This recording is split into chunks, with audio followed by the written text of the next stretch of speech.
The ANC Secretary General says the ANC is in favour of strong action against lawlessness, and the Human Settlement Minister says he will request the SIU to probe corrupt practices in relation to sanitation. Gwede with the latest news update. ANC Secretary General Gwede Mantashe says the ruling party is in favour of strong action against lawlessness. He was speaking on the sidelines of an ANC National Executive Committee meeting in Pretoria. He says ongoing strikes in the mining industry is topping the agenda. Mantashe says while the ANC will not attempt to duplicate the work of government, it will seek long-term solutions. Our view is that if stem action has to be taken, we cannot allow lawlessness to roll over the country and think that it should be rewarded and therefore begin a norm in society. Our appeal that we were making to the state, and we will support a program that deals with that people must exercise their rights, but violence should not be an option in exercising those rights. Methodist Church Bishop Paul Favour has called for a peaceful solution to labour unrest in the mining sector.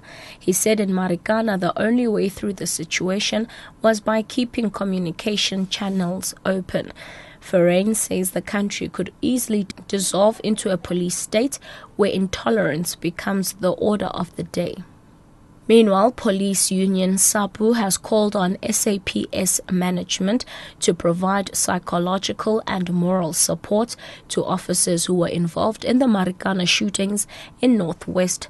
The tragedy left 34 people dead and 78 others injured. The union says the officers are traumatized by the incident.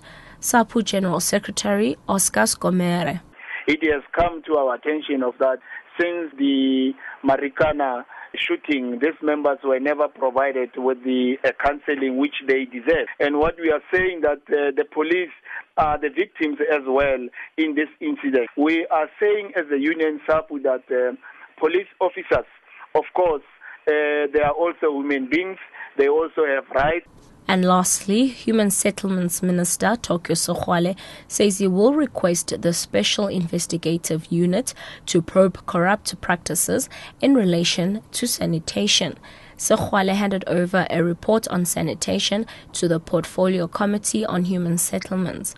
He says the report reveals neglect in informal settlements and progress made in providing sanitation since 1994. A task team was set up last year to look into sanitation problems in response to unenclosed toilets. Sogwale says some of the problems are due to sloppy work. On top, once I read this report, I said that then who carries the can? It's quite clear that some of the people have taken advantage of this government, have thought that we are an ATM for them just to corrupt. Catch the latest news on the hour on SABC radio stations and anytime here on Newsbreak, Option 1.